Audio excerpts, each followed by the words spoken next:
Welcome back to Get With The Programming. I'm Chase Ingram. I'm Captain America. And along with me is Bill Grundler. Wolverine. And we have a special guest, the new 5-time Masters CrossFit Games Champion, Mr. Jason Grubb. The champ is here! The champ is here! All right. Not a lot of people get a soundbite on their first show. Usually it's like meeting a new person. It's like handshake first, and then we may give hugs afterwards. But you, sir, have earned your first time soundbite experience. So by the way, humbled. I don't have the hand clap thing on the board, but congratulations.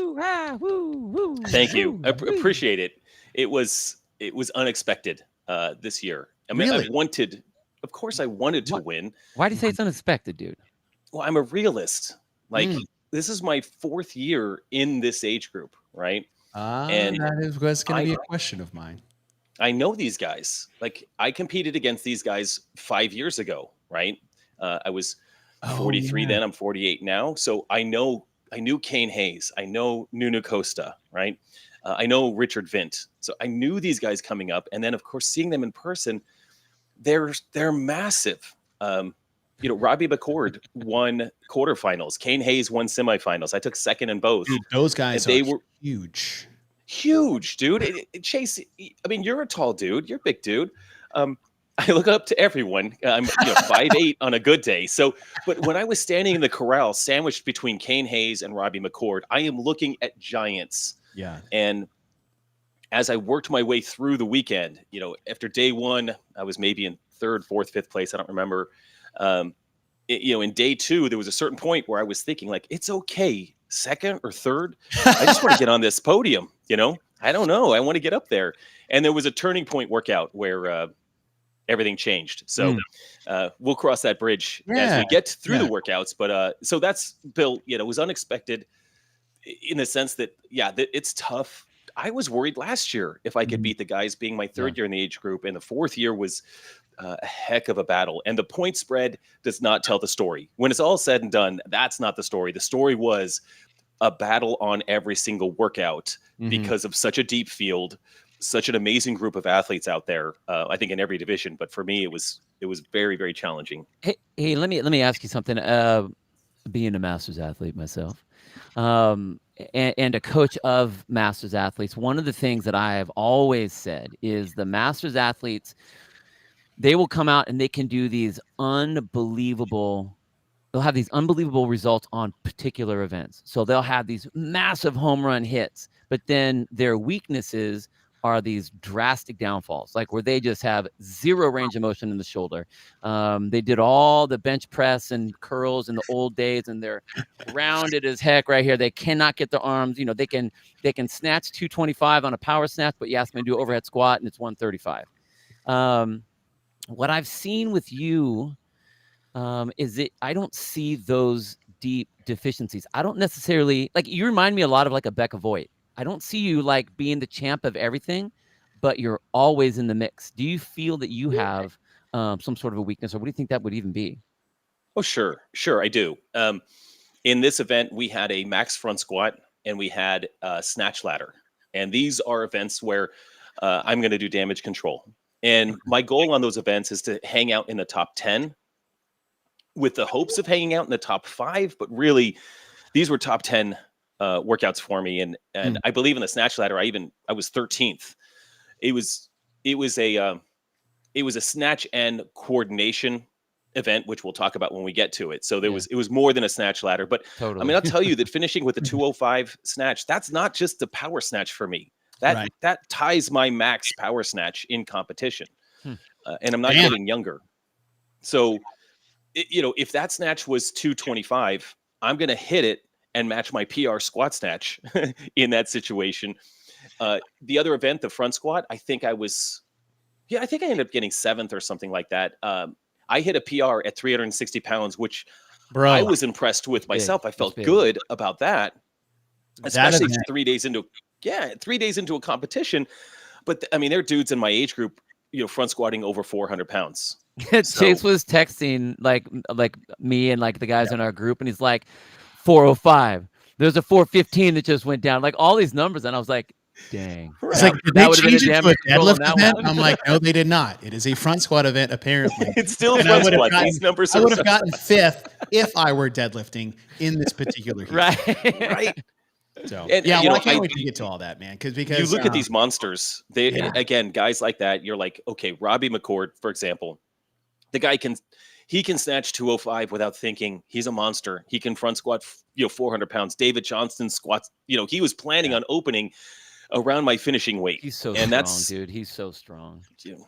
Anyway, that's those are the that's the coolest thing I think about what you have accomplished, because the Masters division with these age groups, to get 2 or 3, and your division is only getting better people that weren't there the year before. Where in, like, say, the open individual division is that they're all 20 to 33 and everyone's maturing and developing or hanging on or improving in these little aspects. And it's all one big melting pot. But in the Masters division, when you're getting to those last 2 years in your division, they're just ferrying in fitter people or younger people into your division. So it's such a drastic change, which props to you is what you continue to do and the success you have because of that. And I just wanted to highlight how impressive that is. So well done. Thank you.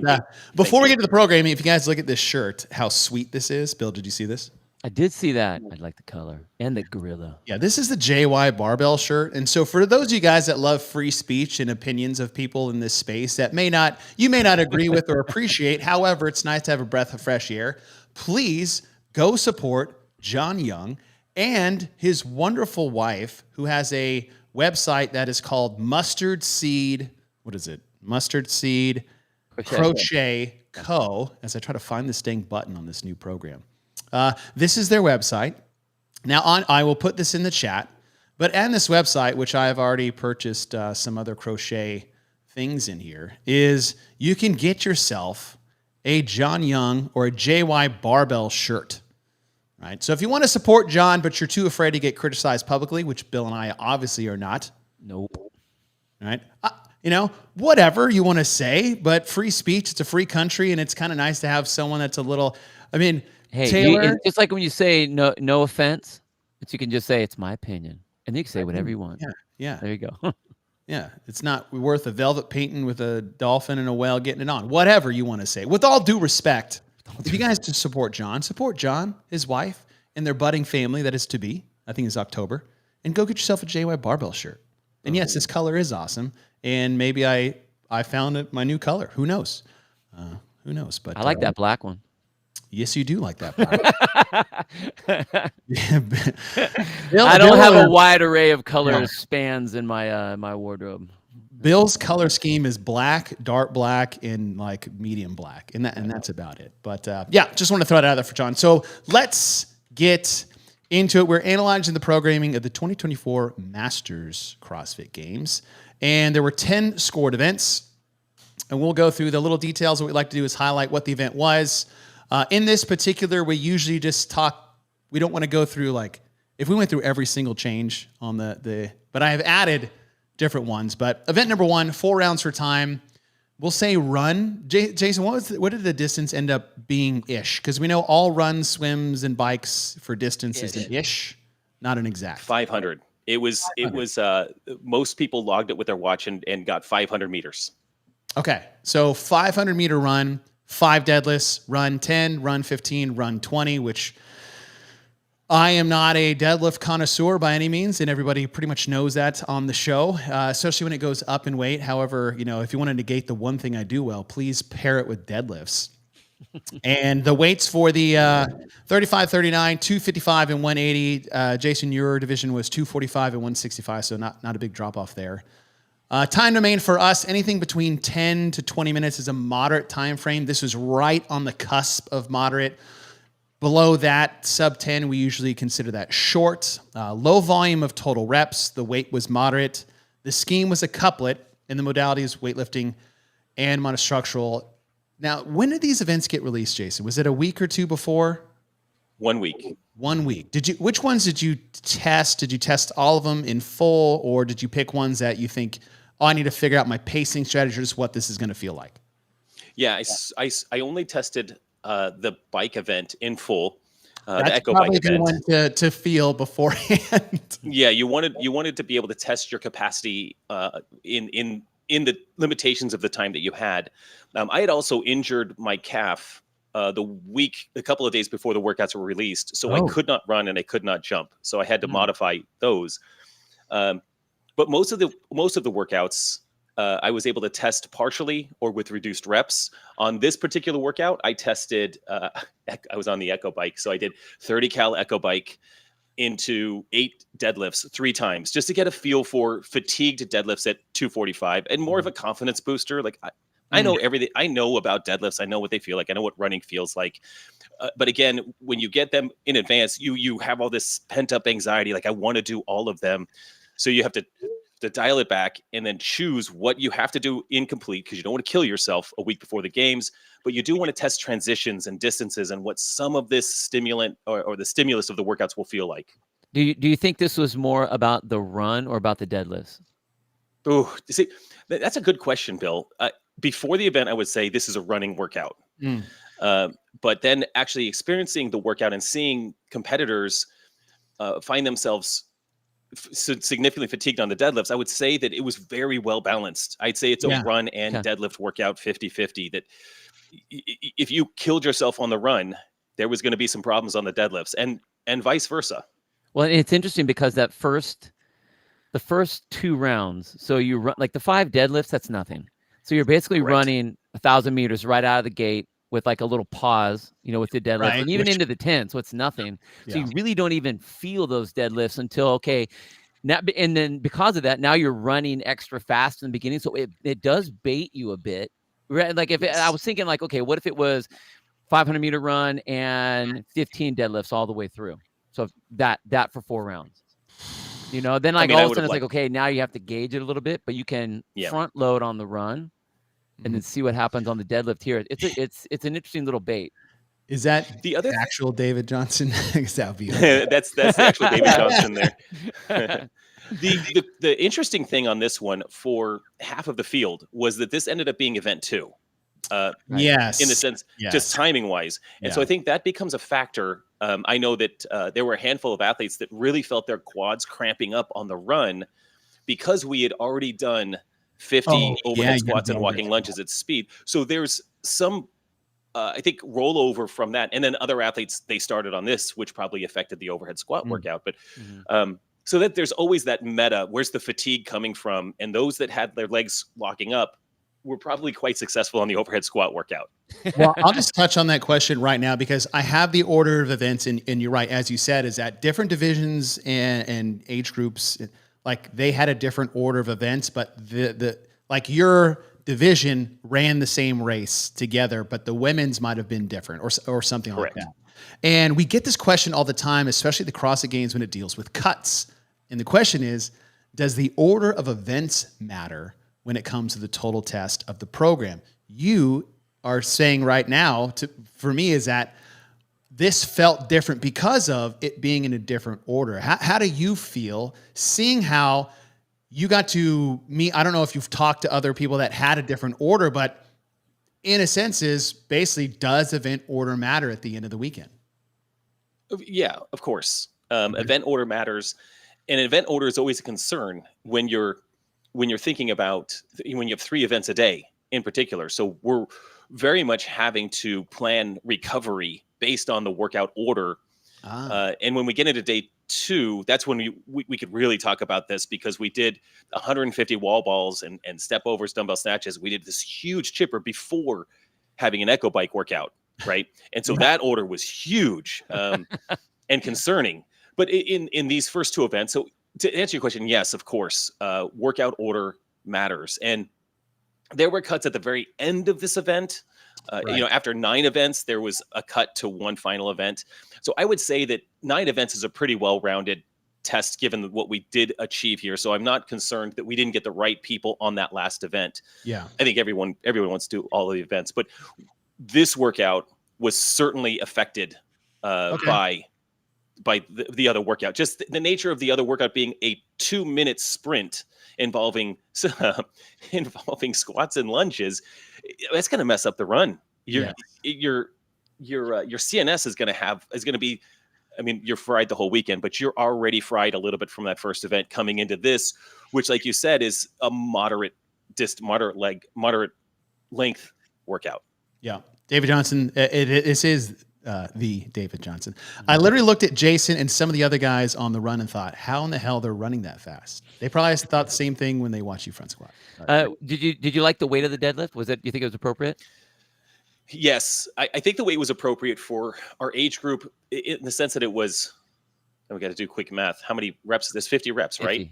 Yeah. 50 reps. 50 reps at, I would say that it because of 50. What it did to the field, most people broke up the deadlifts at a certain point. It was heavy enough that it required breakups towards the end, which means, and some people went unbroken, which I think that's the right weight for this workout.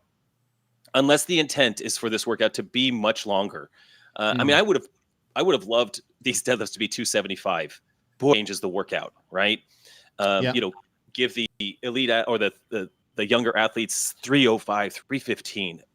But 50 reps, total volume for the entire weekend, it changes the workout big time. That's why I think, I think it was appropriate, and it was very, very challenging. And I was on one knee on the ground for 5 minutes to 2 minutes after this workout. 2 minutes of just dying of fatigue. I would have said heavier myself. Same reason. Just I think that we have a lot, especially when you look at Masters, a lot of the weights get dropped drastically over the course of even the qualifiers, and it's like, okay, sure.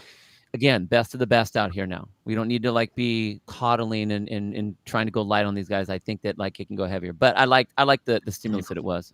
I think with the ascending rep scheme, that does help. Mm-hmm. The other way around, I think it would have been the deadlift's too light and it's a running event. But I think changing the rep scheme was a good twist. All right, movement patterns being tested, leg fatigue on the running. Obviously, it's cardiovascular when in nature. Deadlift's just a hinge from the floor. Event number 2, as was written in order.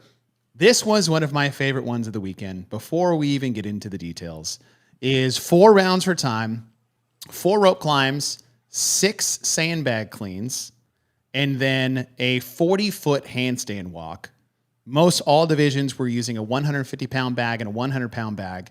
The couple, maybe 3 rope climbs versus the other, and not all divisions did this event. But on paper, when I saw this, I was like, why is the handstand walk so short? It's going to be irrelevant. And then the event went on, and I was like, holy crap. That is the most important part of the event, and no one can do it because of the nature of those things. Now, for you, this was the last event of day number 1. Were you surprised? I mean, well, you did fantastic with the handstand walk. In fact, the moment of the weekend for me, David Johnson is in the chat right now, was you two, and I'll touch that at the end. But were you surprised about the handstand walk fatigue level and how much of a role it played in this event prior to doing it?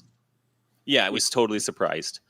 Handstand walking is something that I'm very, very good at, and I can do effortless. I imagine the handstand walk to be the rest in this workout.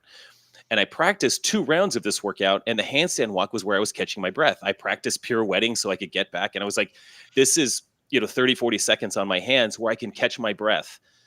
But the workout wasn't the first 2 rounds. The workout was the last 2 rounds. And the handstand started to get fatigued. And I found myself working very hard on the handstand walk. And I don't work on handstand walk, especially 40-foot handstand walks. Right.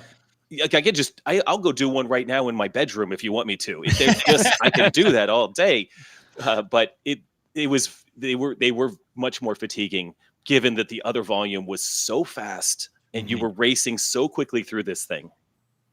I thought it was awesome. And then you're talking about the pirouettes you did on the 3rd round, the end of the 3rd round. I think David Johnson was he would get ahead of you on the rope climbs and sandbag, and he would walk 20 feet, take a break, walk 20 feet back. But at the end of the 3rd one, you did the pirouette and basically gained 10 seconds on him at once. And so when we were watching on the broadcast, I was like, all right, well, David's going to need to get at least 10 to 15 seconds on Jason on the rope and the cleans. And he maybe got 4 seconds going in it. I was like, oh, he's losing if Jason can pirouette again. And then that guy out of nowhere pulls a pirouette out of his ass, and then you guys both turn and race on your hands to the finish line. And that was the coolest thing I saw all weekend. It was epic. I didn't realize until probably the third round that he and I were rep for rep, right? We're looking at each other, which was a unique way to set up the floors. What did you think about that? I loved it and I hated it. Okay, so in this event, I loved it because I could look at DJ and just be like, I see you, bro. I see you. You know, I'm holding on the rope and I can see him. And now we're climbing the rope. And now we're just holding the rope, looking at each other, taking a breath. Okay, he's going, I'm going. And it was the funnest event for sure. On the other hand, when I was in another event doing 75 wall balls, my back is to my competition. I have no idea where they're at. So that became a bit of a challenge. But I think overall I liked the drama it created. And when David kicked up for that handstand on that last one, I was like, I got him, because he's not going to pirouette. And he pirouettes is so awesome. I mean, I didn't know that he pirouetted, but he did. And he didn't know I was pirouetting. So we're both just gaming. We're just working each other. And I made the mistake.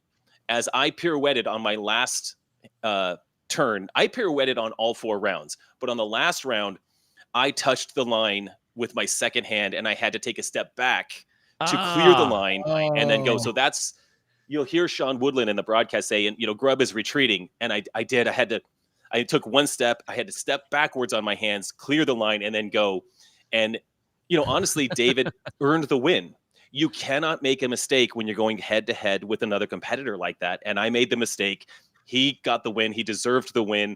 And we certainly, David is watching, we didn't have to go that fast, bro. We could have slowed down a little bit. It was so hard. That was cool. That was fun to watch. Bill, were you surprised at the handstand walk difficulty? Watching it? Yeah. I was surprised, actually. I was surprised at the fact that it was set up in 5-foot increments, first of all. So that gave this massive safety net for a lot of athletes that were going to have a deficiency. And I think that, again, I'm a proud, I wave the flag for the Masters, and I don't want it ever to be dumbed down for the Masters. I thought there should have been at least 10 feet, if not 20 feet across unbroken, for the level of athletes that we have at this time. But that being said, I was shocked at how many people were struggling with the 5 feet just to get to there, because I've done it even on local competitions. 5 feet, you can almost wheelbarrow that without even being in a handstand position at all. That's why I was expecting to run, fall, put your hands you're in this bit, your feet never go up, but I can slap my hands and get to the other side pretty quickly. But it was really interesting.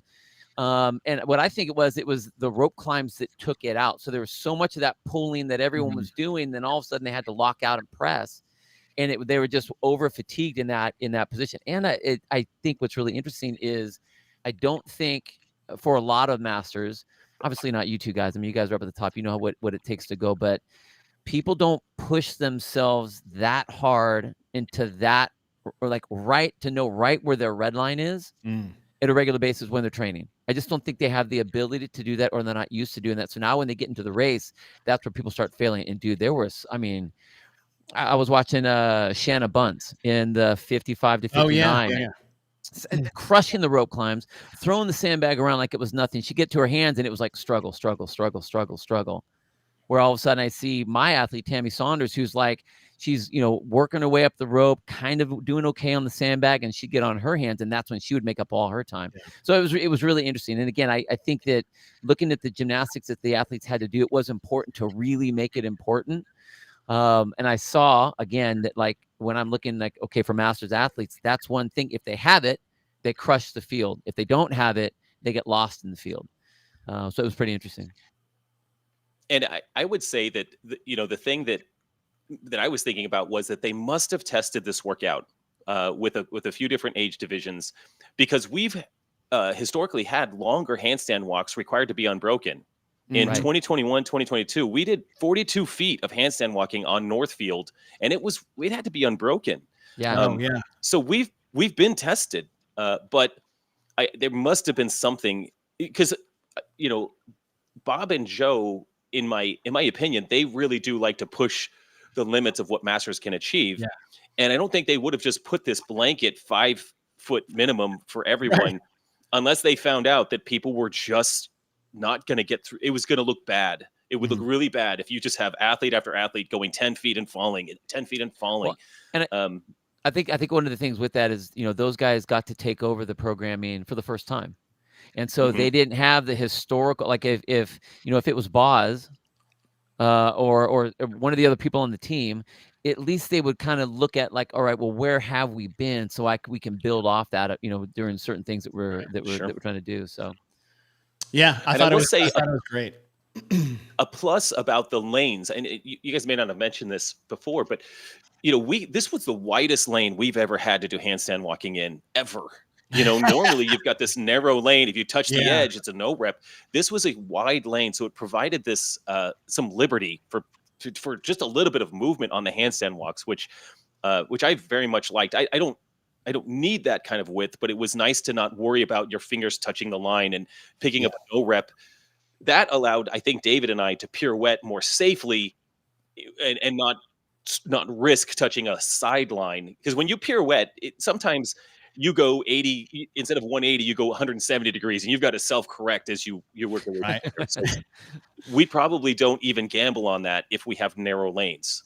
Again, it's just kind of knowing your surroundings, knowing what you're working with allows you to take the liberty to gamble, like by pirouetting. I like that. It was definitely a nice surprise to see it. And the 5-foot thing definitely was a good call after seeing it. This is always one of those things is whenever I see something on paper, and Bill and I have talked about this, every time we see events announced, is like, all right, I have my initial reaction and my initial assessment, but until I see it unfold, I can't give like an exact, full, respectable opinion on it. And after seeing it, I was like, oh no, that was all appropriate. We had rope climbs, which is the upper body pulling, sandbag cleans, which is a hinge pull, core stability. I put in italics. So anytime you guys see italics, it's part of the movement, but it's not the deciding factor of what is getting taxed, but it is a part of it. And then handstand walk, obviously have that inverted pressing and core stability. And, Jason, we put these in here because we want this to be as much of an educational show as it is an analyzing show for a lot of people watching. And then event number 3, which for a lot of people was actually event number 1, 25 overhead squats, 80-foot dumbbell walking lunge, and 25 overhead squats. All divisions did the same thing. Well, that did it. This was only 54 to 35 that did this, but 75 and 55, 50 and 35, just a barn burner event where the assessment for a lot of people going in is like, these overhead squats, love overhead squats. I think they should be programmed in every single Masters competition ever for the rest of eternity. And if you don't know how to do that, then just enjoy last place and work on what you need to work on. But the light weight on the squats, I figured would pose a problem with racing just because it's so light. No one's going to have an issue doing it. And then it just becomes a range of motion race to the judge of which is just watching it. And it ended up being the case. There wasn't too much, at least from what I saw, Jason. Obviously, you were the one doing it, but I didn't see too much issues where it affected a lot of things and where people finished and placed. Thankfully, obviously, there was things there where, hey, this judge is letting them do this, and this judge is just like absolutely crushing them, and that's where things get into play. But what were your thoughts when you first saw this event, and then how did it play out in your experience? When I first saw it, I thought, this is a judging nightmare. That was my first thought. So did we. Again, if the weight's 135 for guys, 95 for ladies, we are going to move with purpose. We're not going to be sprinting 135 in our age groups. At 75, this is a full-on sprint, and that becomes really, really difficult. Depth is easier to see, I think, at that pace, but the lockout with the hips becomes very tricky. So I was, I know that if I look at the ground during overhead squats, the hip lockout doesn't look right. So there's techniques. You just keep your chin neutral, squeeze your butt at the top. In this workout, my ultimate goal was, okay, you can't afford a no rep. It's too fast. 1 no rep, 2 no reps. You can't afford that. So I am going to lock out every one, which slows me down and ended up costing me a little bit. So that was my first thought. And my second thought was, this is going to hurt. This is going to hurt so bad, right? Because you're never stopping. And 80 feet of walking lunges is also an odd number. We all do lunges in 25-foot increments, right? So I know it's 8 steps. I mean, that's me. Taller guys, it's 7 steps. We know all of that. So in testing, I had to figure out how to make 6 steps happen because I'm not doing 7. Interesting. And so that was one of those factors where you're like, okay, if this was an overhead walking lunge, right, it's going to be 7 steps. But because it's a farmer carry lunge, I can use the dumbbells to propel me, and I can do 6 steps. I can do those bigger steps that are awkward. But again, I'm surrounded by giants, and there's guys out there that can just do 5 steps walking. It's fine. But it was a burner. And I think someone posted in the comments, watching people have noodle legs after this was very humorous. And I absolutely had it in practice. I did test this full workout in practice, and I collapsed upon finishing. And then I realized that we're going to have to run across a line. And thankfully, there was matting. So you run across the line and then just collapse in utter, just so much of that. Dead. Your legs are so dead. I liked it as a test. Short tests are necessary. I think you could have changed the overhead squats, which, Chase, I agree, we should all be able to do overhead squats, 1. But 2, we could have tested this with a bike erg and not have any no reps. Maybe it's 25 cal bike erg, walking lunge, and then bike erg, and then run across the line. You don't have any no rep issues. And I know there were a few major no rep challenges out there, but there's 10 events. It hopefully works out in the end. But I think you could make a change to this workout and have there be less challenging issues for judges. But I mean, that's a part of it. And I think you're right. And honestly, the only thing I would suggest with this is just maybe do 15 at like 135 or 155. And as you said, it's like you can't do those fast because at that weight, under that fatigue, you'll just drop the bar, or you just will not get below parallel because you lose your stability. And that would elicit the same response in a bit because the bike erg would be easy, but like what you guys having coming the next day, you're already going to get that. So it doesn't make sense there. And I would have even doubled down even more than that, because I think that this is the one event where you have the real opportunity to test the overhead squat. Testing the overhead squat at a really light weight is not testing the overhead squat, because everyone could have shit positioning. Yeah, I can hold a 35-pound bar. Exactly. but I mean, I was like, I loved what it was. I would have loved it even more if it was 10 reps at like 185, 135. So now you need to be able to have that position. And it's heavy enough that like you're going to get the speed wobbles because you know you got to hold on to the last 10. Like that's where I think that this is like it was a really cool event, but a big miss at an opportunity, because in no other time. I mean, maybe in the snatch if you're going to squat it, but if you do that, that's going to be like 1 rep, maybe 2 reps. Here we could get like a good 20 reps at a decent weight to really showcase or test that movement. And I will be one of those guys, and I will always be one of those guys that sits on that hill and says, if you don't have the overhead squat in there where it means something, then it's like, putting Laura Horvath on the floor and making sure that you don't put parallel handstand push-ups in it, because that's a hole. And this is a hole for, I would say, a majority of Masters athletes. So it has to be in there. Jason, is this true? It is not true. Grubb was a disc jockey in the 80s. I was like 13 in 89. Like, no.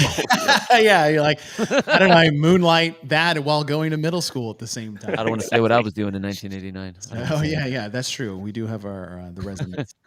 Movement patterns over at squat.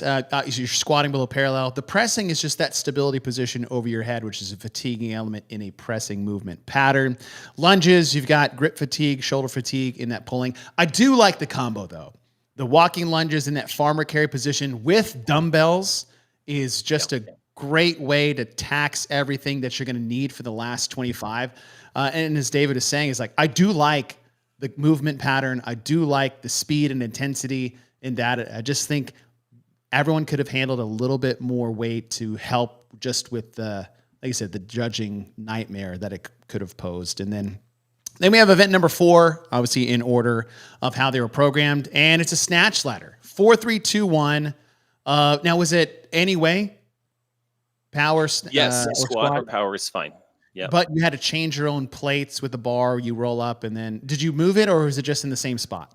So there were 2 bars, and so the order of events, you'd go up and snatch that first bar 4 times, move it forward. No, David, we did not move it forward. Weights, we kept them in the spot. So it had to stay there. You set it down. You add weights to that barbell. Do your second set at the heavier weight, so set of 3.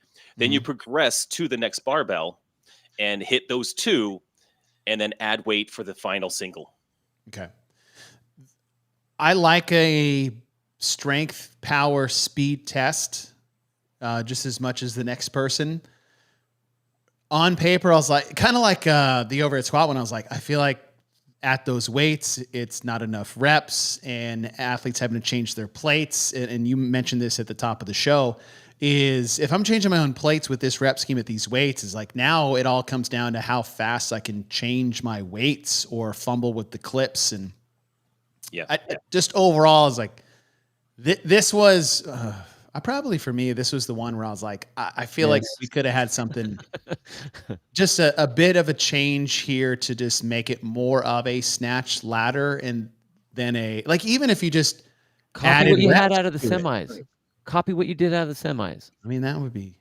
Now, I know it's equipment dependent, space dependent, and all things like that, but I would have liked to seen something a bit more robust here to not make it about transitions and more about the ability to snatch the reps at the weights that you're doing. And that's just where I'm at with this one. Jason, what do you think if they would have made the rep scheme, bumped it up like a 10-8-6-4-2, something like that? I mean, it's going to significantly lengthen the workout. Yeah. It's going to negate some of the transitions. So if we still are changing our plates, like in that semifinals where I think at the time they had to change them. So it's going to negate the transition issues, and it's going to come down to, a little bit more physical abilities. So it's probably a little more fair if we do something like that, because there were people that could really change plates fast. And if you got frazzled because this is a speed, you get frazzled, and I couldn't get one of my clips undone because I kept trying to loosen it the wrong direction. You just kind of just have you and then there's other guys like Will Morad who crushes that workout and has some sort of gift on changing plates. Like there's definitely a gift to that. And I thought I had myself down. I had planned it. I mapped it out in my head, and in execution, it was still challenging. But no, Bill, if this is a few more reps, then we're testing a little more fitness and a little less of the variable of changing. I mean, even if you just doubled it, 4-6, double it. 8-6-4-2. Yeah. Yep. Easy fix. Yeah. And I think that changes the results a little bit on that workout. And it takes out a little bit of luck, removes that variable a bit. At the same time, in any competition, I think, like you guys said earlier, was this an equipment issue? Was this why did we only have one bar? Why didn't we just have a snatch ladder? I think there must have been some compromise along the way that makes this workout look like this. And you hate to see that, but there's compromises here and there in large competitions all the time. And I don't know what they do to change it. As far as the workout went for me, and I'll just tell you that for a guy like me that's an average snatcher, the ability to take a breath or two while I'm changing plates. I mean, it's still stressful changing plates, but it did allow me to gather my thoughts before I hit that last weight. So there was some psychology that sneaks in there for some of us athletes where 205 isn't like a given. Yeah, I do like the fact that the speed will push people into getting their hands on the bar a lot fast. I mean, like some people, it doesn't really matter. It doesn't matter what the weight is. All those weights will be too light, and they'll be able to fly right through it. But you like what you said, you get up to that last bar, or even the last 2 bars, and it's like, okay, how soon can I go to make this happen? Because you're right. If you miss one, and you are drastically out of the running now. Yeah. So the execution is that's one of the things that this entire event is completely execution based. Are you going to be able to hit every single weight? Are you going to be able to get your clips off quickly and get the weights on quickly? Are you going to be able to do those, when you need to, fast enough to where you're going to be able to finish it and stuff? Right. Oh, look at David Now- said, he's like, I tested this one with 4 bars. It took 38 seconds, and it took me a minute 30 with the plate changes. Wow. David, back to training, man. We got to get practicing this transitions better. Yeah, it's like games training. Okay, this is what I'm not going to say what you should or shouldn't post on your own social media, but it would be really funny is you post a games training video before the games, and you're just focusing, like fumbling with clips on and off. That'd be great. All right, That would be great. Snatch. Go ahead. That was good. It's like, all right, number 5. I love this one. Not all of it, but most of it. Chipper, 75 wall ball shots, 40 dumbbell shoulder overhead, 30 box step overs, 40 dumbbell snatches, 75 wall ball shots. Watching this one was brutal on the legs, but I enjoyed that. The original one was supposed to be the barbell on the shoulder overhead, and I don't know if that was in play of like, oh, with the equipment is like they're already using that on the snatch ladder floor because there's 3 floors going simultaneously. So with that equipment, then they went to dumbbells here. I like that they stuck with dumbbells the whole time in this particular event. The only thing I would change just as a programmer is just keep the dumbbell work alternating snatches the whole time. You're already squatting and pressing 150 times. You don't need that again with the shoulder to overhead. It keeps the movement patterns at 2 major range of motions and 2 movement patterns. I would love a full squat and press and then a pull from the floor overhead. I would love that combo. And then on the box step overs, men do not need to be using 24 inches when you're adding weight to the dumbbells, just like women don't need a 9-foot wall ball target when they do wall ball shots. I die on that hill forever, and both of the damn things are programmed in one thing for me. So as much as I love this event, watching those 2 things happen at the same time, I was like glad, because then I can only get annoyed with one event and not like them spread out over 2. That being said, I would love to do this one eventually. And I like, we got some great races with, especially with one of my other top 3s was Andrea Nisler running down Caroline Klutz in the 35 to 39. Klutz had like 10 to 15 reps on her in the wall ball shots, and Nisler ran up and just went unbroken on the last 75. Same with Mackenzie Riley, which we didn't highlight enough in that. But Jason, for you is, what event of the day was this? Was this the second event of the day and you guys ended on the bike? Okay. Yes. So you guys had the same order this day. Yep. Okay. Yep. And I heard after the event, and in my mind, I was thinking this is a tall person event all day, right? And when you're 5'8" or shorter, you're thinking about the height on the events. Wall ball shots, shoulder overhead doesn't matter. Step overs and snatches, wall balls. This is, if you're like 6'3", this is your event to just destroy. However, I heard that the shoulder to overhead was supposed to be handstand push-ups. Oh, but that they didn't receive from Rogue the back plates to do handstand push-ups, right? Got it. And that changes this workout a little bit for the taller athlete, where handstand push-ups becomes an equalizer. You take me doing 75 wall ball shots versus a guy that's 6'3", and 6'3" wins, period. Then you get handstand push-ups and we're equalized, right? Yep. And again, this is one of those things that, again, I hear that it was supposed to be handstand push-ups. That would make more sense in a workout like this if it was handstand push-ups. But it was dumbbells. So I will just say that this was the most brutal workout of all. It was painful. And that when Andrea Nisler goes 75 unbroken at the end, like, are you kidding me? Yeah. What? I mean, I was on 5s and I was dying at the end. I'm 13 years older than her, but I'm still pretty fit. And she just had a baby and she goes 75 unbroken in absolute amazing effort. And anybody who did big sets on that final set is an absolute, fitness behemoth. It was very, very hard. I'll tell you that the dumbbell snatches on this was the hardest. These were the hardest dumbbell snatches I've ever done. I thought the dumbbell snatches were going to be restful. right? I'm going to catch my breath. I'm just hinging. I'm just going to, but no, after the step overs, there's so much fatigue that now the dumbbell snatches are just sets of 10, which was crazy. I was planning on doing 2 sets on that, maybe. But then getting back to that final wall ball was very devastating. This was just in that time range where it's a chipper. I love chippers. Let's go. But wow, it hurt everywhere. How were those? And to your point is like, this is definitely a big boy workout. And listen, every once in a while, it's okay to throw the big boys a bone. I get it. Yep.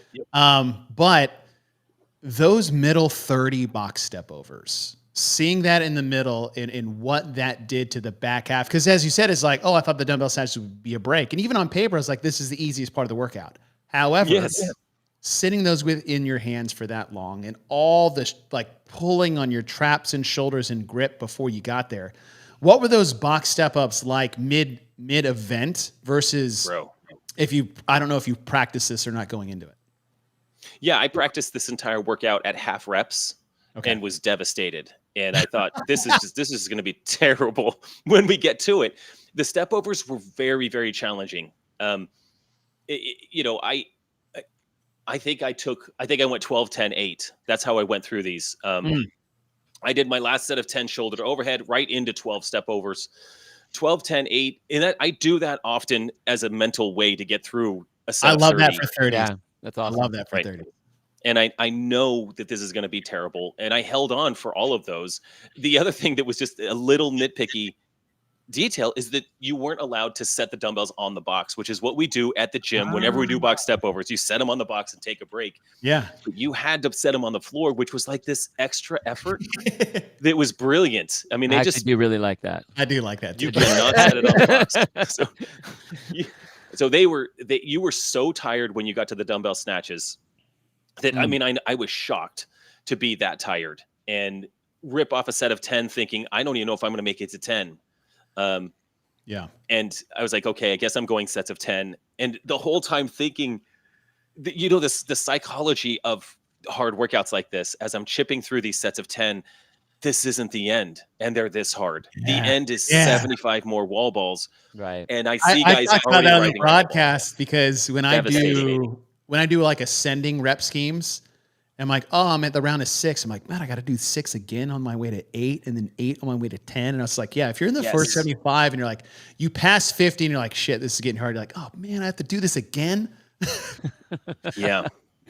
And so Kane Hayes in our group, he demolished this workout and he likely broke his ankle on this workout on step downs. He stepped down, twisted his ankle, and it's probably Ricky broken Garrard. and still finished. Amazing. I saw a picture of his ankle on the last day, and like I think I shrieked when I saw it. There's a shriek. It looked like an elephant foot. It was absolutely insane. Well, I enjoy the chipper. Me nitpicking, just looking at the programming, this is what we do here, is that I would have liked to have seen snatches on both ends because you switch up the movement patterns because the shoulder overhead and then the fatigue, again, box height for another thing. But I did like the chipper, and I'll do it once my knee gets better. And then we come to event 6, which was, I would argue, was maybe the crown jewel of the weekend. And it is this Echo Bike event. And you have a set number of cals, right? So for the 35 to 44 is 105 cals for men, 80 for women. For your division, it was 95 cals and 65. You had a buy-in of every round of chest to bar pull-ups and double unders. And then in the time remaining, get as max cals as you can. It was 4 minutes, rest a minute, 3 minutes, rest a minute, 2 minutes. And this was fantastic to watch. I would love to know what you said you tested this one in its entirety prior to, because you just wanted to know your capacity. And we saw that. And I think specifically Kane he either made a mistake or it was very intentional of how to navigate that first 4-minute round to potentially maybe finish in the second round. Right? Was that your initial goal? Was like, I want to try to finish this before the third one? Oh yeah, 100%. Yeah, I had no intentions of doing a third round. None. So I had hurt my calf the week before and could not do double unders. I could barely walk. And And after the run event on day one, I had re-agitated this calf. So it was not something I wanted to do. I didn't want to do double unders 3 times. And in training, I practiced this event without double unders. I did the ski erg at 1400 cals for 45 seconds into pull-ups, into the bike. I felt like that would be an appropriate stimulus versus double unders, although it would be taxing on the pull a little bit. Right. Just trying to find something that wasn't another bike. How do I get my heart rate going for 45 seconds, which is the equivalent of doubles? And in testing, I had my friend Mike McCaslin had tested this the day before. And he's a friend of the show. He's on the show now. And he told me that he had gotten over 60 calories on the first round and then very much felt the pain on the second round and into the third round. I was like, okay, so don't kill myself on the first round. But I know that I need to get around 58 to 60 calories in round 1 in order to do 35 on round 2 with the time frames. And so this is all math, guys. This entire workout was just a math equation. So I know if I get on the bike at a minute 15, a minute 20, I essentially have 2.5 minutes on the bike in the first round. Okay. If I want to get 60 calories or 60 plus calories, I need to hold 500 watts. Because if you guys know the watt to calorie conversion? Is it like watt and then a minute you would get half the cals? Exactly. Yeah. So if I hold 500 watts, I'm going to have 25 cals a minute. Interesting. And if I hold that for 2.5 minutes, I'm going to be at, 60, 61, 62, something like that, depending on, I'm not going to be able to hold 500, but if I hold 480, 511, 480. So that's why in the event, I was staring at the monitor. I looked up and I saw Kane tearing the handles off the bike. He is just, I'm like, okay. And this was where I thought, I'm like, okay, I guess I'll take second place at the CrossFit Games this year. I can't beat that guy. And so we get off. I have 61 or 62 calories, get off the bike, resetting. I'm controlling my breathing, trying to get calmed down. We go back into double unders. I hit 75 unbroken, which was amazing. The chest bar was fine. And I run to the bike because you also have, when I practiced this, I was 2 feet from the pull-up bar. And so I knew that I could run and buy time because you have to finish this workout and get across the finish line before the time cap, or you have to redo the whole buy-in. Yeah. On the finish line. So I have 62 calories or something. I get on the bike. I get to my 500 watts. I'm looking down. I hear over the loudspeaker that Kane got over 70 calories on the first round. I think he got 71. Which is insane. He got 71. And so I see him over there taking breaks on pull-ups. And I'm just thinking, get above 70 before he gets there. Right. And I'm at like 74. He gets on the bike. I look up, he tears the handles off for a couple of seconds. And I'm like, okay, I know my game. And if I take my eye off the watts, they decrease. So I can't even look away. I have to be staring at the monitor to hold the watts. I do peek up and he's resting on the bike. He's sitting up. I'm like, okay, I've got this. I think I can finish this. I think I can win this event. And this is where I get a little dramatic, guys. I finish the event. I look at the clock. I've got a minute to go. I've got less than 20 calories. I know the math. I know I'm going to finish. With 20 seconds left, I finish. I hobble across the finish line. I lay on the floor because I can't walk. But the victory that I feel is so immense because for me, I beat the big guys on the bike. And I have now I wasn't in first place at this point. I was in third or fourth place going into this event. And I can beat the big guys. It changed the entire CrossFit Games for me. I on the way home in the car after this event, I told my wife, I said, I think I've got a shot at the win. Cool. After that event. So anyway, that's the dramatic part for me. No, that's the logistics awesome. of the event. That's awesome, though, dude. Like it is a heck of a test. But Dave mentioned this on a couple of years, is that when he's watching the games unfold, he'll be looking for a moment where an athlete basically wins the games with a performance.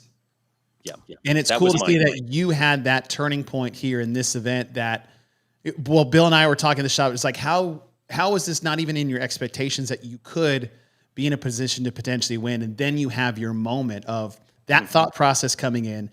What basically you executed it to a level that you hoped you could do, and then you accomplish it. And now finishing up day number 2, this swell of confidence and belief that goes into the rest of the weekend because of that. I think that's really cool. Especially when and you said it, you beat the big guys on the machine event. And that's, that's the David and Goliath right there, especially when you're an athlete. If you are usually thinking, okay, this is going to be damage control, especially if you come out in the win on that, right? I mean, with all of the things, the jump in the rope, being on the bike, knowing the other big guys that are in there, and then you're able to take that win. So it's now your damage control, which is I'm hoping I can be 7th. And you get first, you're like, oh, that's right, you guys. I'm right here. It felt good. Yeah, bad. It was really cool. That's awesome. It was great, and it was exact. I also get a significant gratification in workouts, like on the snatch workout, for example. I got 13th in the event, but I executed what I needed to execute, and I was beaming after that event because it went exactly the way I thought I wanted it to go. And in this event, it went exactly the way I wanted it to go, and it ended up being the winning time in that. So it was really really a turning point. And what was great about that event as well, the other psychological satisfaction is that I get to sit there because I couldn't stand for a while. I was sitting on the floor, but I was watching how many people were getting in front of the guys that I need. And this is a factor. Oh, yeah. Yeah. When you're watching the guys, you're trying to accumulate points, and you're seeing more points coming to you because of the guys that are beating my direct competition. So it was a good one. As far as the test, the wall balls were maybe the hardest thing I've ever done that day, maybe, or whatever. But this was, I think, if you ask any athlete, this was absolute torture. But that bike stole your soul, and it stole my soul. I ended up on the other side as a winner. But really, that bike, it stole your life. It was incredible. Right out. I was sitting there watching it with Dave Castro because he came down to visit for like 24 hours, I think. And he was smiling ear to ear and enjoying this. So individuals beware. That's all I'm going to say. You got the bike, upper body, leg fatigue to the max, but there is still some of that upper body with the pull. Like, you can't bike fast if you don't use your upper body. Double unders, and then the chest to bar pull-ups. And then we move into event 7. So this is starting day number 3. Why did that not come up? Son of a bitch. Does that not show for you guys? Let's see for the next one. It didn't. 30 clean and jerks. Basically, we're bringing back the standard. So the standard being the 2019 CrossFit Games finale, which was just I love that event. Let me see if I can reset this. There we go. I'll bring it back. Jason, did you guys have all full reps? Good question. We did not. I think above 44, you were at 25 reps of each. Yes. Which, upon watching it, I don't think that was the worst idea. But I think it was appropriate. You really want to be like, hey, I want the full thing. Let's. Either way, we're going to do good. I think 25 makes it just a little more of a race. Yeah. As opposed to just completely pacing 30 ring muscle ups. Well, and then since you did this, right? Like, I think on paper is like, if you're going to do 25, why not just do 30? I was like, everybody says that until they're at 25, especially on the rings. And having done it, we're like, okay, this was definitely a good change of pace, even though it's just a small fraction of reps. Yes. Yeah. And I tested the standard a few weeks before the games, before it was released. There was, historically, we've heard Bob on podcasts say that he wants to do the standard. And I knew that at some point before the CrossFit Games, I was going to test it. And I didn't mean to save that to 2 weeks before the games. It just ended up being when we did it. And I tested it, and the clean and jerks are fine, but you become concerned as you're doing the clean and jerks about the fatigue you're feeling, because you're not doing a grace PR here, but you're just chipping away. Some people look like they try to, and on the broadcast, I was like, "Will y'all stop touch and going these damn clean and jerks? Like, you're just doing grace." If Matt Frazier doesn't do clean and touch and go in 2019, you don't do touch and go. You know something crazy. So, when in testing, I ended up doing this. Again, I'm 48 years old, so I've got to figure out pacing on the ring muscle ups. Because of we were tested on ring muscle ups in quarterfinals, and it was so hard, and in semifinals, and they were so hard. So we're going into the games with fatigued ring muscle ups. So you have to have a plan in mind. My plan in practice was 5 reps every minute on the minute. And I held that in practice. And it was fine. It was probably a little conservative, but it allowed me to really tear up the snatches at the end. And then when it came to this, I was thinking to myself, well, I'm only doing 5 sets of 5. So that means I'm going to go every 45 seconds to 50 seconds. I know my capacity. Now I'm just going to shorten the rest period because I don't have 6 rounds. That's the only adjustment really that we needed to make, or I needed to make in this workout. I like it. It was cool to see it back. Bill, do you like seeing that repeat? I actually really, really like the event itself. I love the rep scheme of it. I love the way, just like what Jason was talking about, trying to figure out the strategy, and it's going to be so individual dependent on, okay, what is their max amount of ring muscle ups? What can they do on the snatch? What do they need to do on the clean and jerk speed wise? Should they, just because they can, should they? I mean, all those things. I love the play of that. And what I really liked was that, whether it was 20 or 25 or 30 or 25 or the 30 for the ring muscle ups, I think that is a number that the masters need to hit. And this is what's so strange. You have that level of ring muscle ups, but then you're doing 5-foot increments on handstand walks. And I think that there was a couple things where I just saw some differences in, like, what do you think that these athletes really can do or should be able to do? And this to me was like, okay, right on. Yes, this is the test for the best out there in the age groups, 100%. I was actually really bummed that the older athletes didn't get to do this, because I would be in the 55 and I would have been pissed if I didn't get to do this. And I had an athlete that was in this division. And forget how old you are. She needed. I know, dude. It's tough. It's tough being way the hell up here. But I think that it's such a good event. And it is so unfortunate that all the athletes didn't get to do this for whatever the reason. I mean, whether, if you can bring the weight, the rep scheme down, bring it down. But I mean, Masters had to do ring muscle ups in the semis. So it's like, why not allow them to have it here? There was a few events. I think it was just scheduling that the older divisions didn't do. And I just don't know the answers. That kills me. I know. I hate when there are outside variables that are going to affect your test appropriately. Well, we'll touch on that when we talk. But I love the event, development of the sport. But yeah, it was cool to see that and see some of the times, like Will Morad. Come on. Amazing. Come on. Amazing. 740 or something. He needs a shirt like I have my Rich Froning shirt saying that I beat him in Diane. Yeah. He needs the I beat Matt Fraser.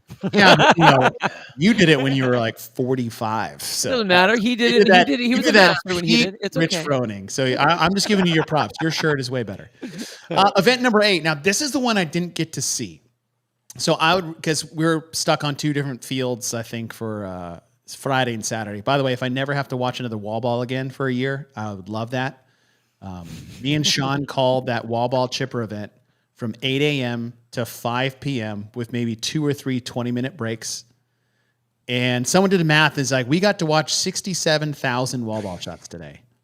That's a lot. And I was just, that was enough for me. But event number 8 rounds for time, 8 bar facing burpees, 8 toes to bar, and then 1 clean anyhow at the end of each round.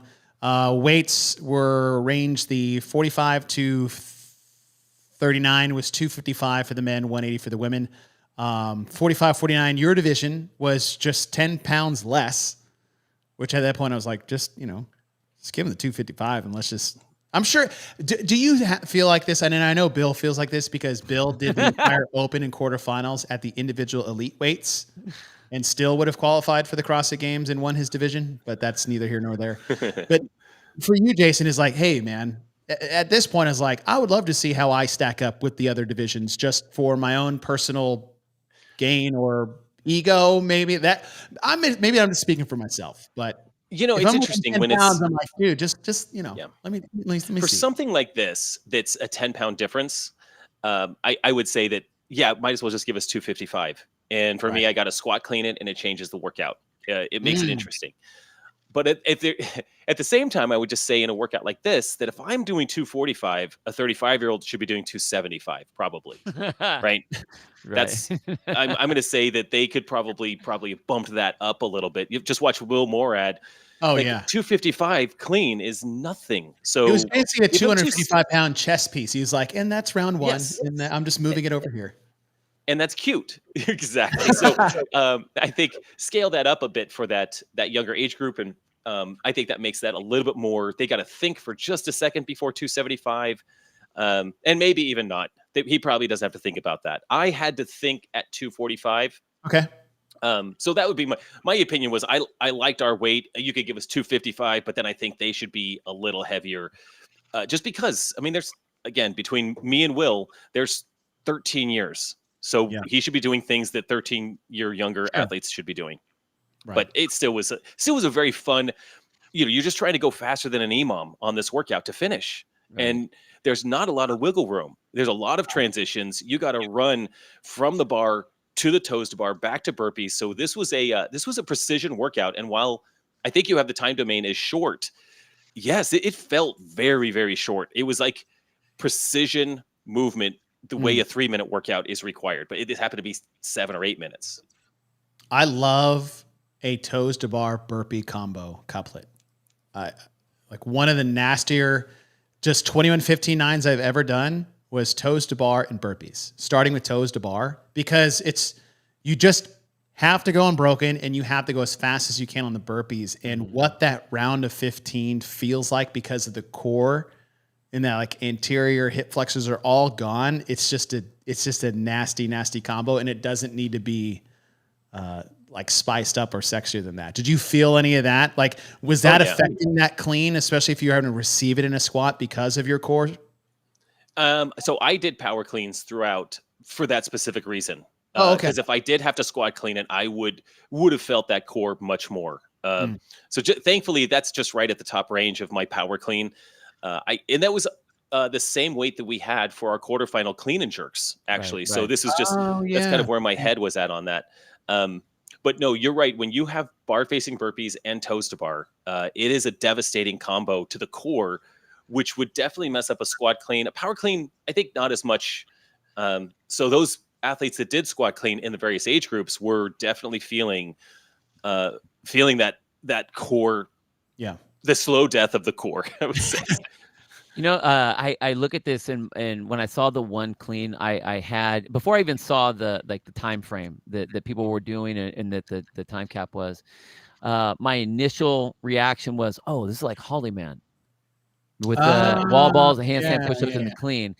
I would have really liked this one to be a little bit less on the burpees and the toes to bar, but make it go a little bit longer. Have this one be like, and again, logistics and all that kind of stuff that are going on. I know that's all in play, but use this more as your strength event. So, have that heavier weight on the clean rather than me personally. We're going to be talking about the 1 rep max here in a second, but using this as your strength piece rather than the 1 rep front squat. So make them do not just 8 cleans, but have it be, 20 rounds of whatever, 4, 4, and 1 all the way through. So you're getting a lot more in the cleans.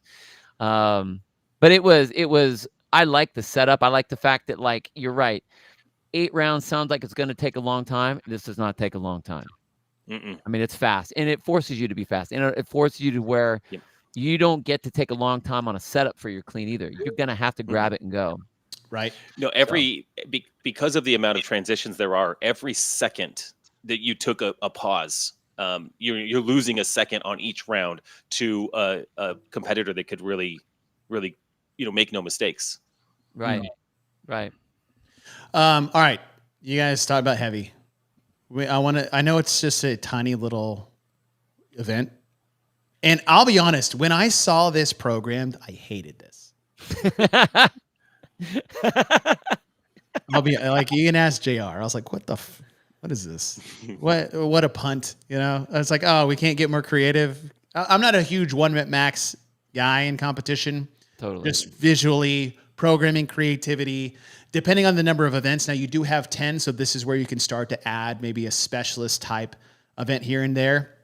So walking into this, like me and Sean had to broadcast this after watching the standard for 6 hours earlier. And I was over it. And we called every heat. It was only 5 minutes, so it wasn't that bad. And then we started getting deeper into the field. And then, like the Titans of old, these monsters just started to rise out of the depths of what I could only consider hell because of how much weight was getting put on the bars. And I had to constantly, like, I watched I want to say a 55 plus or maybe a 60 plus year old woman front squat 235. I'm like, what? Like, at least for the dudes, I was like, maybe they're just stronger people. I think right now, in my current state of fitness and strength, I couldn't do that. And I was like, what is this? And then divisions started to go. And some of the numbers that were getting put up, like in your division, Jason, I think Alexandra Jolove is in your division. He's 40. He's in 40. He's 40. Okay. He's not there yet. By the way, I'm so happy we will never be in the same division together. Not that I would ever make the CrossFit Games at this time, but we will always miss each other, which I'm okay with. That dude put up a 455 pound front squat with no belt. 5 minutes with no belt. He's just this meat barrel of a dude in the bottom of the squat doing 455. But what was really cool to see is as these numbers, because the announcers were doing it, the MCs were doing a really good job, and Larry and his team were helping us out on the broadcast too, because for us, I was like, we don't know whose weights, we don't know what lane they're in. It was just a body, and they were just telling it out. And it looked like you guys would hear a number on the bar and you'd be like, what? And then you would just stop and watch it. Like, was there any moment, I know you were in it and trying to hit your weights, but there's any moment where you hear a number and you're like, I need to see this in the midst of that 5 minutes? No. Anytime I hear that, David Johnson's got 405 on the bar or something, I'm just internally panicking. Please let me hit this 360, because if I miss this, I'm at 250 or 350. Like, I am so dialed into in this event. In my mind, it was very much damage control, because I know what David can lift. I know what some of the other guys can lift, and so I want to turn around and watch, but I am so in the zone trying to see if I can eke out 10 more pounds. And PR. I mean, it was one of those things where you're like, I PR'd for 7th, and that felt good, but I was still 7th. And we're going into the last day, lots of psychology and nerves in that. But rewatching the broadcast and hearing you guys call out, now that was much more exciting than actually being in there. So I could see these guys lifting monstrous weights. Unbelievable. On day 3, after doing all that we did. That was amazing. Right. This was the last event of day 3, and all the wall ball shots and the overhead squats and the lunges and the bike and then the toes to bar and just what we were just talking about. And to come out there and see those numbers was absolutely insane. And as far as a max lift, I think that maybe at the games or these large events, there's always, maybe the programmers feel there's an obligation to test a max something. Last year at the games, we had the Olympic total. So we had the max clean and jerk, max snatch. I want to say the year before that, I feel like we had a max snatch. It's always something max. So when the front squat came out, I was thinking like, okay, if we're going to test a max lift, I'd rather test front squat than back squat, just from a safety issue. I can bail the front squat easier than a back squat, just from a bailing standpoint. Safety, right? An overhead squat, we've done that historically. We did a 2-rep max overhead squat in 2019. That was and that was on the last day of competition. So like you, Chase, I looked at it at first. I was like, ugh, I don't love this. But if I'm going to choose a max test, this one is the safest one, I think, to put into the mix, to demonstrate just a max strength movement. You can get hurt on a front squat, but you're not going to get hurt because a barbell crashed on you or broke your skull. God dang, that's a good point. And at the same time, you can't fake a front squat. You cannot fake a front squat. You can brutally make your way through a back squat if you just have the brute strength there. And then like an overhead squat. So like for me, I'm very good at overhead squat just because I can stack and squat. But like front squat, I get massively exposed in a lot of my weaknesses in especially my upper thoracic, and like I get exposed greatly in a front squat, and I'm like, damn it, I can't fake that lift anymore. And like you said, to do that at the end of the third day, I mean, that's yeah.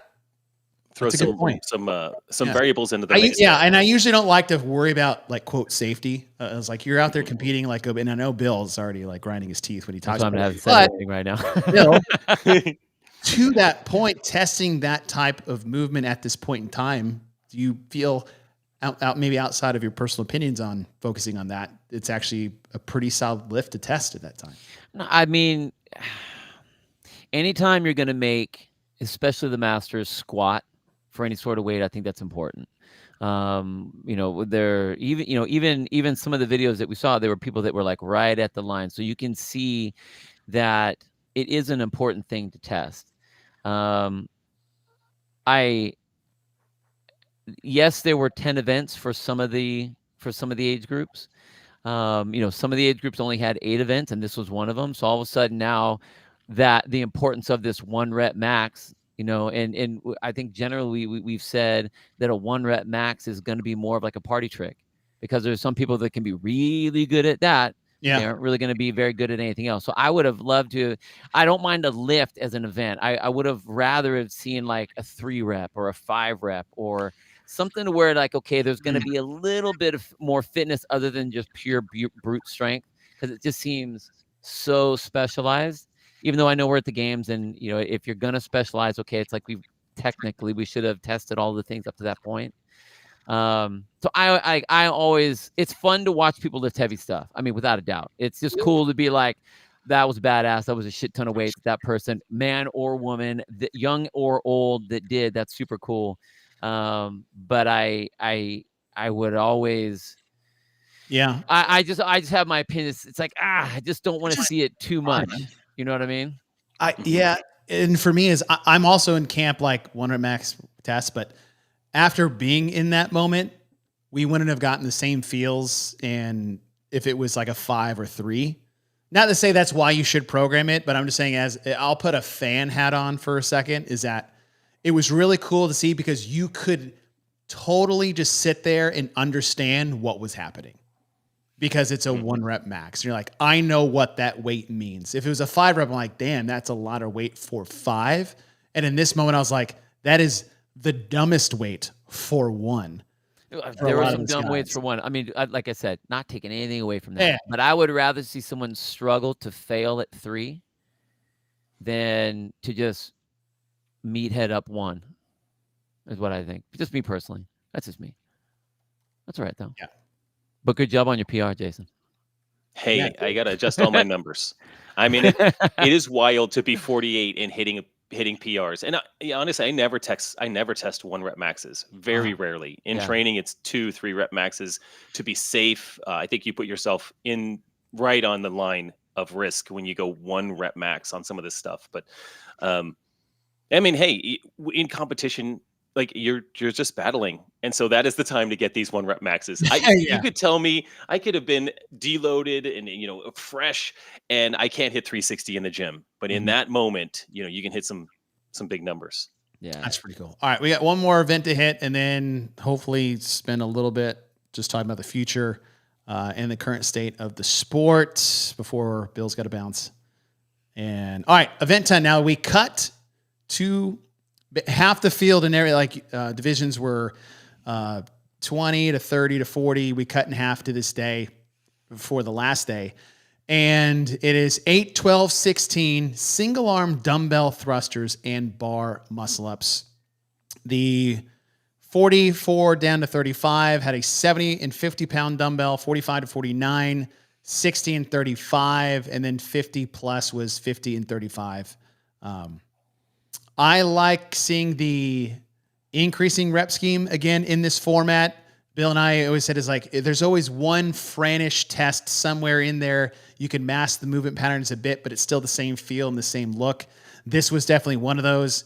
Clear as day, reading off paper. You're like, okay, the round of 16 bar muscle ups is the entire workout. You can also, you got to navigate how you get there, obviously. But even with that being said, of understanding of what the outcome would be. I thought this was a really fun final to see. I like the twist on the dumbbell thrusters with one arm only because if it was double arm with those weights, it would 100% be a thruster workout and it would be ugly. If it was the lighter weight, say traditionally 50 and 35, it would have been too light and also still ugly. But the single dumbbell with these weights, though not as difficult, I think those would be, was a good combo or compromise between the two. Jason, how did you feel about having that with those three scenarios in place? How do you feel? I agree. I think we could have had a heavier dumbbell. I think we could have had the 70, but at the 60, it was the dumbbell was such that I don't think anyone stopped on dumbbell thrusters in the entire event. And I think that makes for a fun test, that they are just they're a speed bump to the bar muscle ups. You've got to get through them. You know, maybe you set them down on the 16 to switch arms. I've certainly practiced multiple times navigating a dumbbell overhead without looking at it. You know, there's these little things you got to practice. But I liked the single arm dumbbell thruster. It was just curious. It's not something we do very often. It throws you off balance a little bit, but it was just heavy enough to create fatigue and just light enough to make it so it's unbroken. And yeah, like you said, Chase, the work is the muscle ups. For some, the 12 into the 15, you had to start becoming a little more strategic about how you got through that to survive the 16. Now, did you break in the 12 and unbroken on the 6? How did you navigate those? So I went unbroken on the whole thing. Okay. I can just do muscle ups. That's one of your best movements. That's one of your best movements. I'm very efficient. Yeah. So give me a workout with muscle ups. And this, I was 15 points ahead of second place at this point, which is not a lot of points, but it is like 5 spots. It means I need to get beat by 5 spots to not win. And barring any catastrophic event, I'm going to do okay. And so for me, this was one of those events where I was like, I can gamble on this and just go unbroken. And if I have to take a break, it's going to be fine. And I was also looking across on the dumbbell thrusters at my competition. I could see Robbie right there. Kane right there. So I had my competitions right. Both Robbies were in front of me. They were the second and third place finishers. So when I had the confidence that I was just well ahead of those guys, it just made sense just to give it a go for 16 and have fun. And I'll tell you that the 15th and 16th rep were gambles. Like they were very, they don't look like it, but they were very hard reps. And there was a guy next to me, and I don't know his name offhand, but he was flying through this workout. Oh yeah. Who was that guy? Killing it. He went out bat out of hell. I mean, I was maybe on the second or third thruster of 16 and he was starting his bar muscle ups. And I was like, hey, I don't need to win this event. It doesn't matter. I got to beat those 2 guys in front of me. And I moseyed back to the bar for my set of 16, chalked up, and I got on the bar and I was just like, the fun part about the event was I was staring right at my family, my fans, my friends, my children while I'm doing bar muscle ups. They're 6 feet in front of me, and bar muscle ups are pretty, I'm just looking at them while I'm doing them. I'm like, this is kind of fun. I'm just watching them watch me right now. And all of a sudden I was at rep 12 and the guy next to me had dropped. And I was like, okay, you know what? Let's just go. Let's just get to 16, get this thing done, win the event for fun. But I'm also like, Bill, you said, I am great at bar muscle ups. I don't know why. They're just dialed in. And those bars out there, if you get a good grip on that bar, it's just effortless. Your grip is never becoming the fatigue issue. It is the core that starts to die. And if you can hang on, you just go for it. That was sweet. Bill, what do you think about the single arm coming out? I thought it was, for a single arm, I thought it was light too. I'm with Jason on that one. I think if you're going to go 50s, you could have very easily done double 50s because that would have been like a Fran weight, 95 pounds, 100 pounds. So I think you could have done that, gone a little heavier for the single. It kind of splits the difference. I mean, 2 70s would be a pain in the ass for sure, but like a single 70, I think would be good. I like the bar muscle ups. I like the numbers that they had on that. I thought that it was the race. And there have been a ton of squatting that these guys have had to do. So and if someone was saying that it was supposed to be wall walks, I mean, maybe, I don't know if there was something that had, was changed on the fly or whatever. But I would have rather had them matter a little bit more. If for no other reason, to make it to where it's like, okay, yeah, your legs are tired and you're getting tired from doing the thrusters, but you're giving that your lats, your grip, just a little bit of a reprieve before you have to go in and try to open up and go to as unbroken as possible, rather than knowing that, like, okay, well, this is super light, so I just have to get through it and I got to get back on the bar right away. I'm really not that tired. I really didn't get any rest, so I'm going to have to just ride the line on the muscle up. I mean, in that case, just make us do 36 muscle ups. Just race that. That'd be great. I know you would like that for sure. What's the most you've done? I think I've seen you do 30, haven't you? I don't think I've ever done 30 unbroken. Really? I saw know. you post something. This is probably last year. I may have done 30 like in an RV park with the like at the games. No, it was we lived. No, we traveled. We were nomadic for 2 years. Oh yeah, okay. Yeah, Nice. Yeah, you know what? Hey, I want you to do something for us. I want you to do our Sam Briggs, which is the 30 ring muscle up, 30 bar muscle up. Or is it the other way around? Bar muscle up? I think that's probably the safest direction to go. Right. Or maybe it's not the safest direction to go. So we think 30 ring muscle ups for time, like in the standard, is you've got Grace, 30 ring muscle ups, Isabel. 30 ring muscle ups at time is a benchmark test. I feel like that should be a girl benchmark test, like Karen for 150 wall ball shots. And we've always said it should be Sam or Briggs. And the 30 bar muscle ups will just be the opposite of that. The other Sam or Briggs. Just because with her career, her best movements, finishing places in any event that had those in them was the best finishing place for any individual in a movement of their specialty. And that included the Open, regionals, and the CrossFit Games. Like in the Open, I don't think she ever lost an Open workout worldwide that had ring muscle ups in it. That's amazing. Isn't that crazy? Yeah, I think that would be great. So we think Briggs would be a cool thing to call 30 ring muscle ups for time. But Bill and I made this event where these challenges for people, and it's like 30 bar muscle ups into 30 ring muscle ups 4 times just to see what that was. And we said sub 10 would be the that'd be kind of the gold standard, yeah. Wow, you'd be so you hit that core on the bar muscle ups, and then you go to rings. I think that's the right way to set it up. Take away your pull. Yep. Because the pull is the easier part on the rings, and the dip out is the harder part versus the opposite way around. But all right, we're getting close to the end here, so we just have these little stats for you guys to look at. Jason, since we're reaching the end here, I would love to spend more time at a later time and just discuss the season in general and where we think the teen Masters division could go. So if you have the time later, we'd love to have you back and have more of an open roundtable discussion. I want to do that part justice because I think it is actually a great discussion to have.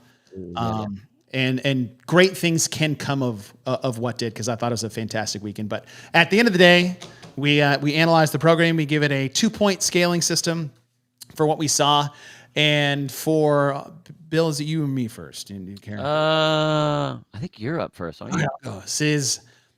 This is a theme that Bill and I have had for the last couple of years, is that we love individual events when we see them, but then how they're pieced together when we look at the test in total is where we start to be like, oh, it just looks like a few guys was like, this would be a really cool event, and everybody agreed, and they did that 10 times. Then you look at them all, it's like, oh shit, we did a lot of very similar stimuluses. So for example, the longest we really went on average is like 11 minutes, and we did it twice, and everything else was sub 10 or even sub 3.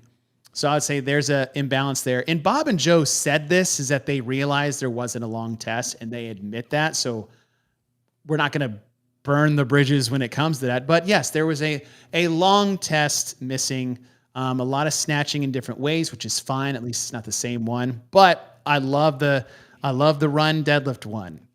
Yes, even though there's deadlifts in it. The chipper with the wall balls. The rope climb was my favorite one. Seeing the front squat unfold was much more enjoyable to see the test. Like, I really liked all of these. And I think at the end of the day, not to punt to this, but we say this is, I believe the fittest people landed where they would on the leaderboard.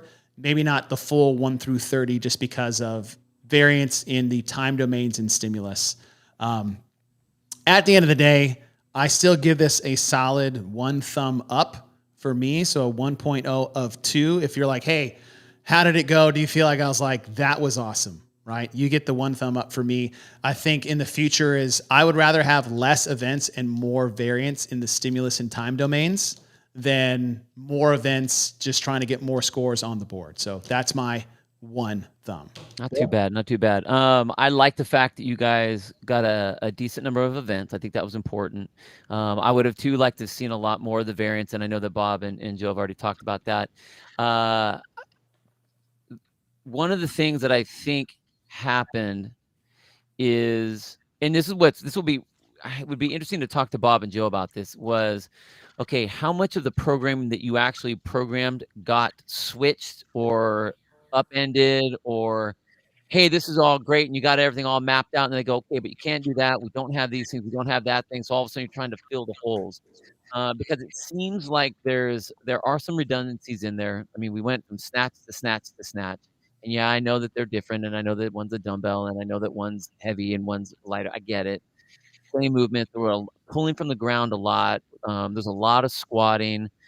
It does seem like there are some elements that, okay, you're really, and those guys have been around the Masters a long time. You understand the Masters. You are really pushing the level of the Masters, and then all of a sudden it's like, hey, but now you only have to go 5 feet on the handstand walk. Things like that, where it just didn't seem to add up. The dumbbell snatch on the chipper. Personally, I would have rather had both of those be shoulder to overhead. On both of those, yeah. I think just because we have snatched 2 other places, so I didn't see the need to do that. And if it was going to be if it was supposed to be handstand push-ups, then double down on whatever that pressing overhead would be. And again, I like the pressing part affecting the wall balls on that. I think that just would have made that stimulus a little bit different. But I'm like you. I think a lot of the events are really fun. I'd like to do a lot of them. I don't think it would take a lot to tweak and really make it like a 2 thumb up, weekend of competition. But I'm with you. I think that I would go a 1, not like a hey, but like a all right. That was your first shot at it, you guys. Mission accomplished. Well, and then you got to figure what those guys did. Those guys that they were handed the games, and it's like, all right, guys, go make something great out of it. And it's like late in the game. There's a lot of responsibility, and they're behind the 8 ball, and so I give them a lot of grace on that for sure. But I mean, that's kind of where I'm sitting too. Is like, okay, guys, good job. And Jason, you don't have to give a grade, but we would love just like your overall experience, because you've experienced different levels of competition, right? Like Legends itself, the CrossFit Games, new format, new venue, all by itself for the first time in your career. What was the overall experience like for you? Yeah, I mean, it was a very positive experience. And having gone from, Madison, I've only competed in Madison 5 times, winning 4 times there, coming here. It was really sad in Madison last year that was our last time being part of the big show. And it felt this big transition happening. It was a big letdown at the time. And maybe it was more shocking because it was just so abrupt. But coming around full circle, this, having a field that is as deep as it was, an event that's 4 full days, 10 events over those 4 days. And we only had 1 event on the last day. So like you guys said, we could, whether we cut events or take more of that last day, there's still some wiggle room in there for that longer event. But deeper field, 10 events. We historically at the games, we've had 6, 7 events, sometimes 8, but trending lower and trending with less people. And we've definitely had biased tests at the games historically as well. Having 6 tests one year, it was very biased, but that made for really enjoyable competition experience. It felt like the CrossFit Games. I felt beat up on day 2 the way I always feel beat up on day 2, and by day 4 I was in the rhythm the way I always feel on day 4. So it felt like the CrossFit Games. And I think that was my biggest litmus test, was like, does this feel like the games, or does it feel like a big local comp? And it felt like the CrossFit Games. That's cool. Deep field, international players. We could talk about the areas of improvement. I think there's a lot of things on the checklist that can be improved, but I would give it, a 7.5, 8 out of 10 rating on my experience of the CrossFit Games. 0.58. That was very specific. I like it. Because I feel like I want to round up there. I feel like 7 is almost a non. 7 is so neutral. I would say an 8 out of 10. I really think they executed well. Awesome. And Bill, like you said, they could. I wonder what the compromises were in equipment availability. Why don't we have more machines in the mix? Why aren't we on a rower? It's just almost always test on the rower. GHDs, maybe that's not logistic. Maybe there's some logistics things to clean up there, but I felt like the competition was run really well, and I enjoyed it as much, if not more. And that's this last thing I'll say is that when you're in the Coliseum in Madison and you're out on the floor and there's 30 people in the stands, it's the Coliseum, but there's 30 people. Right. You're here, and that floor was packed, 6 people deep on all of these events, and you had this nomadic audience crowd following you. And when you were walking through that area, I mean, it was just swarming with human beings. So it felt like a huge event. So that's cool. Awesome. Yeah, thumbs up there. That's awesome. Well, Jason, thank you for taking the time to spend this with us. We're definitely going to steal your time later because I would like to spend a good amount of time looking at the changes that we had, the hesitancy of the season and what it could be, what actually happened and how things can improve, building on a positive thing that I believe happened this weekend. So, and last but not least, congratulations on your fifth Thank you, guys. consecutive Appreciate champion. it. The champ is here! The champ is here! All right, guys, that'll do it for us. Before we leave, guess what's coming back tomorrow? CrossFit Jeopardy coming back. Stay tuned for more. Jason, thank you. Bill, good luck at the NorCal class. Yeah, we're going to be on the mic up at NorCal, so that'll be fun. And then, we'll see you guys down the road. Thank y'all. See you next time. Bye, guys.